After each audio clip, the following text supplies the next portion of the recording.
Hi, everyone, and welcome to a very special podcast edition today with me, Gayle from Sober Bliss. I'm recording this podcast and I'm super excited because finally my book is available for you to buy. Yes, it is. It's available right now, and I will put the link, of course, I will, in the show notes.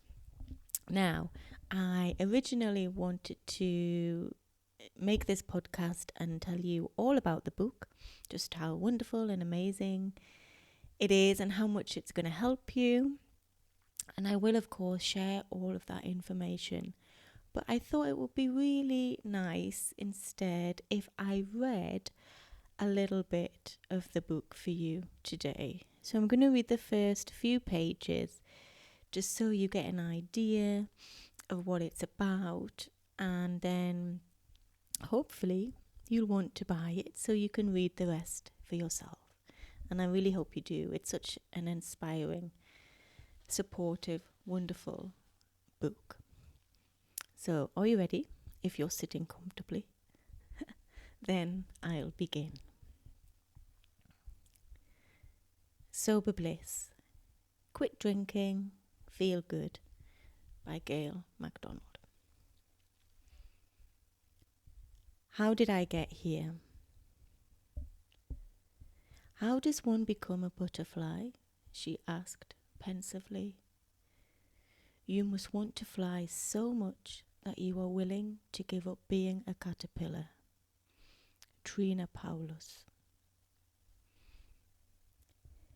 Lying there, curled up on the hard, cold tiles of the bathroom floor, I wanted to crawl out of my skin. I was freezing and shivering.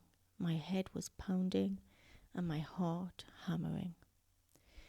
I was trying to feel something, anything, except the all-consuming feelings of shame, guilt, and a deep, aching dread in the pit of my stomach that just wouldn't leave. It was late on a Friday evening, and everyone was finally in bed after the worst events of my life. I had been drinking wine from a 5-litre box with the tap on. It seemed like a good idea at the time. It was Friday after all. But I could not drink red wine without getting absolutely wasted. That night I got so wasted that I caused an argument with my husband, decided I'd had enough and got in the car to leave. Turning the key in the ignition, I heard my youngest son, who was about 8, start to cry. I too started to cry. I was so blind drunk that I hadn't realized he had followed me into the car. Thankfully, oh, I'm so thankful, I turned off the engine, picked up my son, and shamefully knocked on the door to be let back in. The next thing I remember is lying cold, alone and afraid on the bathroom floor, willing the evening's events away. I felt sick as thoughts of what could have happened flashed through my mind. They were too much to bear. They still are. That was what many will say was my rock bottom, except it didn't stop me from drinking. God knows it should have. Instead, I turned to the only thing that I knew would take away the pain. The thing that put me there in the first place. The thing that I had come to rely on, that got me through good times and the bad, through the boredom of homework and housework, cooking dinner, bath time and bedtime. The thing that helped me relax and have fun, made me a cool mum and gave me creative inspiration. The thing I loved and hated in equal measure. The thing that was taking me away from myself, yet I didn't know who I was without it. Alcohol. I downed another glass of wine to try and make it stop. it didn't work. My drinking was clearly out of control by that point, yet I had no idea how I got there. I was a beer drinker, the drink of choice here in Spain.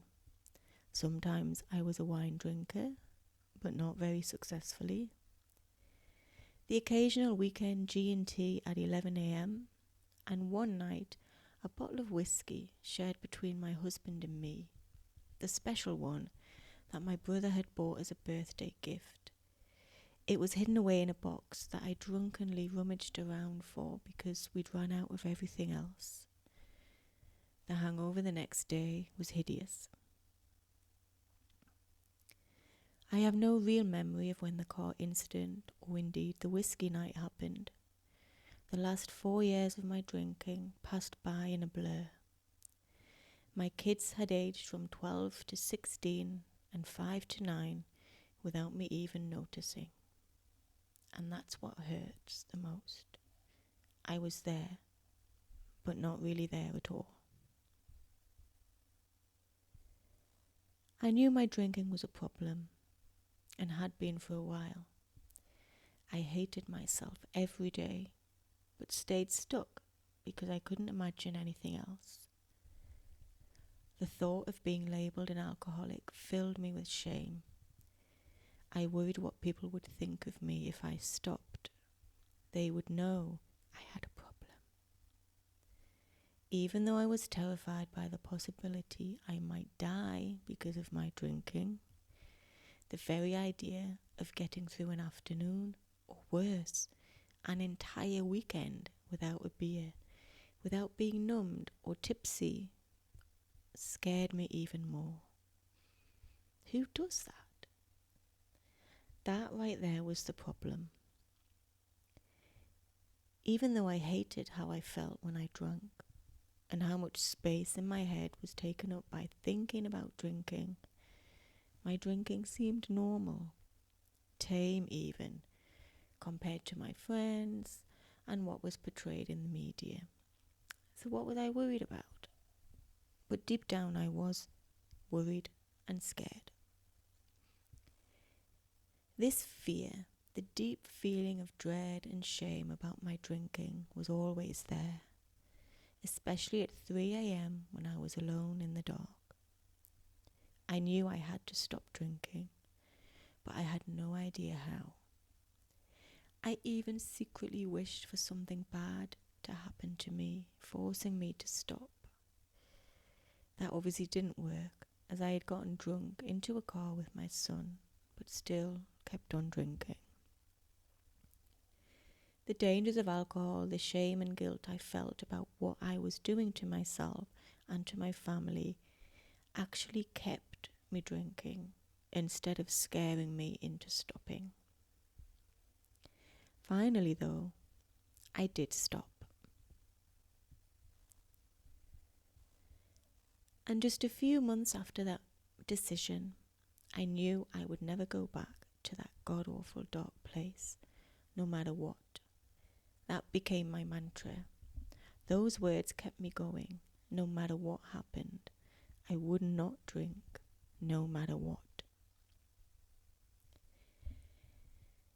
This book details the same process I used to navigate through early sobriety, in a way that, despite the struggle, the discomfort, and sometimes feeling absolutely lost and hopeless, still felt good, authentic, and true to me.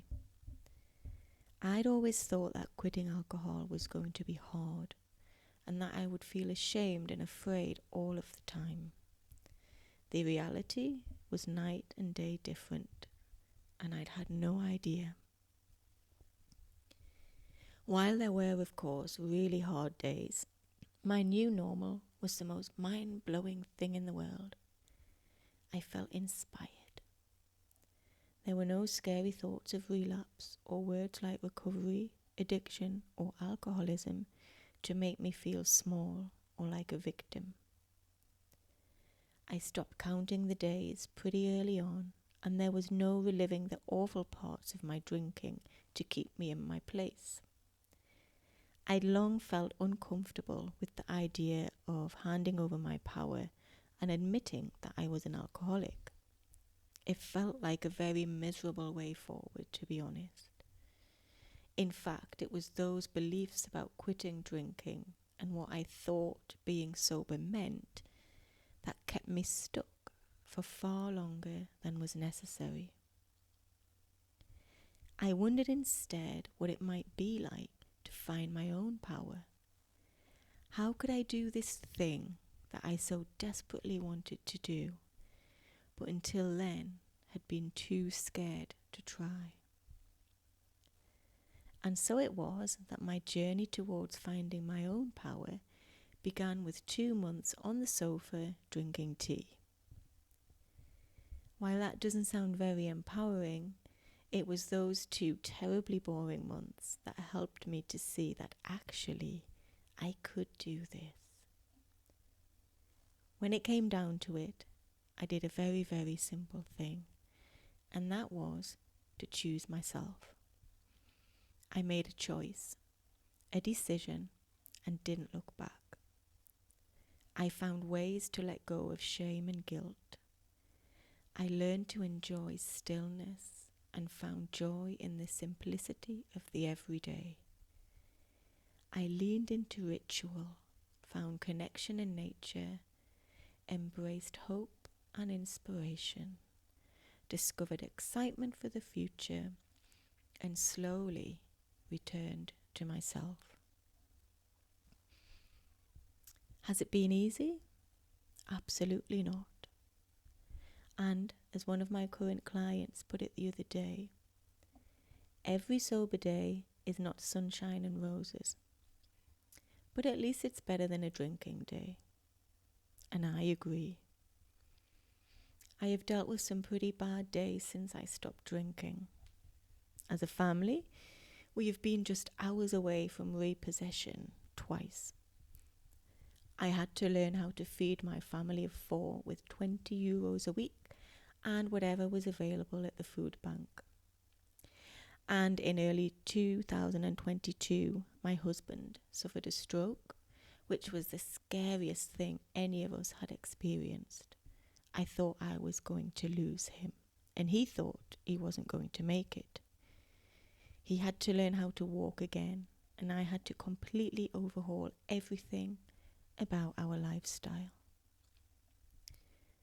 But most recently, most brutally, and just shy of 2 weeks before my husband and I reached the incredible milestone of 5 years alcohol-free, our family of 4 became a family of 3. Our beautiful boy, our eldest son of 21, died by suicide, breaking our hearts into 1,000 pieces and ensuring that life would never, ever be the same again. But even then, I did not want to drink. Alcohol as a coping mechanism did not enter my head, and through the pain, the terrible feelings and utter despair, there was a spark of something deep inside that still felt good. Yes, even in the darkest days, when the unimaginable pain is right there in everything you do, I did not drink. No matter what, I did not drink, and that feels good. Sobriety has been my strength. And that is what I want for you. I want you to feel good about your decision. I want you to feel empowered by your choice. I want you to feel strong and in control, calm and at peace. I want you to love and trust yourself so completely that you will never, ever let anything or anyone, for that matter, come between you and your one wild and precious life, as poet Mary Oliver so beautifully wrote. I remember one of the very first messages I received from one of my clients. Gayle, a special thank you. You are amazing. You were my angel when I needed you the most. Much gratitude for having you in my life. It's messages like these that inspired me to write this book, which is everything I have learned and taught since that day back in 2018. This book is not designed to show you the perils of alcohol or highlight the damage it does to our bodies, hearts and minds. If you've ever had a hangover or experienced the 3 a.m. terrors, you already know this. This book is not going to scare you into abstinence by making you relive each and every shameful or painful moment caused by your drinking. I have a feeling you are already doing that because I did it to myself more times than I can remember, and it didn't make a difference. I won't throw a lot of facts, figures or statistics at you to highlight just how bad the alcohol problem is in our modern society. You will figure that out if you don't already realize. I also am not going to tell you about how addiction works or the difference between being an alcoholic or alcohol dependent.